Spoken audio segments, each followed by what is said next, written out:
In the beginning, God created the heavens and the earth. Now the earth was formless and empty. Darkness was over the surface of the deep, and the Spirit of God was hovering over the waters. And God said, "Let there be light," and there was light. God saw that the light was good, and he separated the light from darkness. God called the light day, and the darkness he called night. And there was evening, and there was the morning, the first day.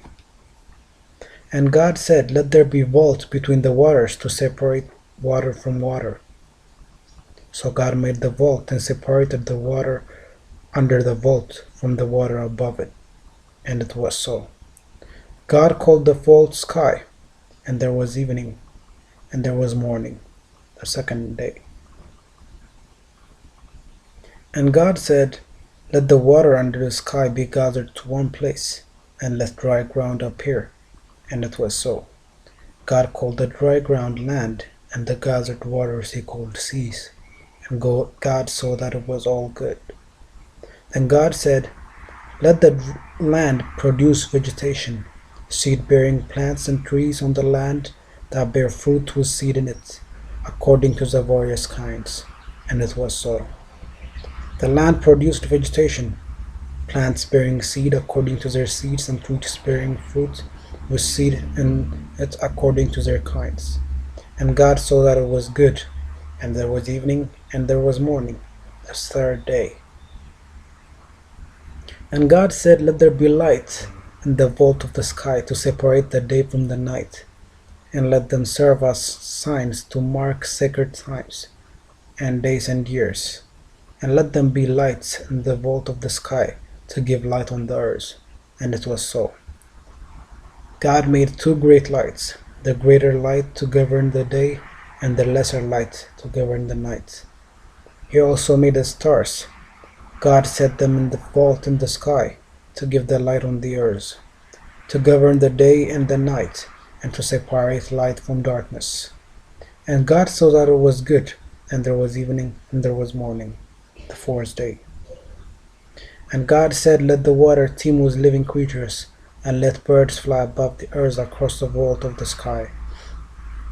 So God created the great creatures of the sea, and every living thing which was the water teems and moves about in it, according to their kinds, and every winged bird according to its kind.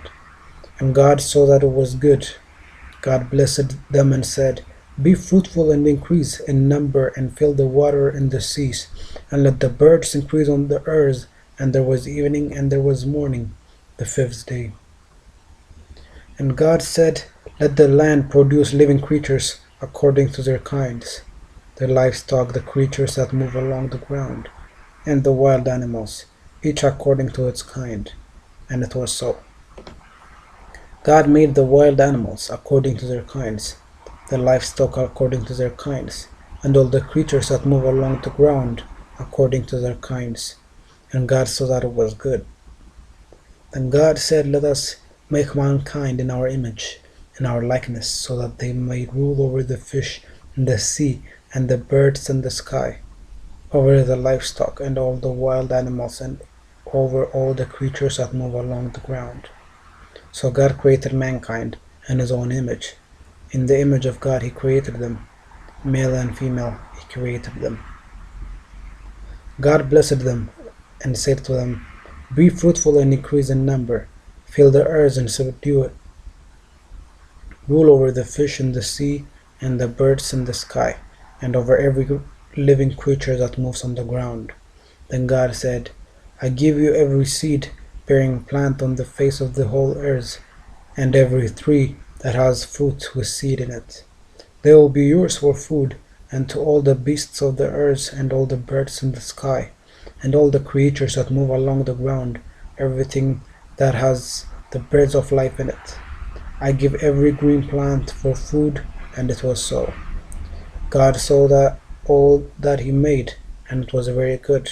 And there was evening, and there was the morning, the sixth day.